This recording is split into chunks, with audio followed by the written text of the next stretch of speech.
¡Bendiciones! ¡Bendiciones! Hola Lisa, hola amigos de Estados Unidos, un abrazo a la distancia, les extrañamos mucho. Gracias por todo el apoyo y por toda la ayuda que han dado aquí a Honduras, ahorita en esta situación que ha presentado sobre el huracán Eta y Iota. Gracias Elisa, porque gracias a ti ha sido posible que hemos cocinado muchos días. Gracias. ¡Bendiciones!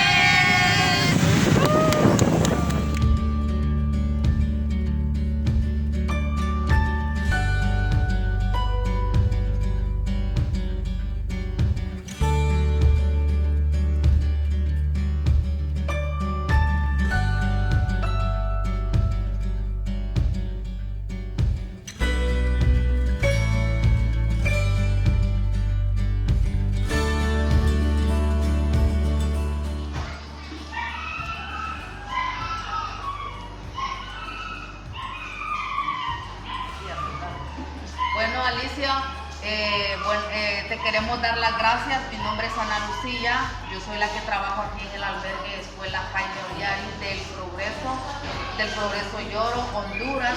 Y pues aquí estamos, mira, con estas 4 bellas mujeres que son personas damnificadas, fueron afectadas en el huracán Eta y Iota. Y aquí están ellas dando las gracias y con estas canastas que tú les diste a ellas, que recolectaste el dinero para poder comprar estos alimentos para ellos, ya que son muy útiles para ellas.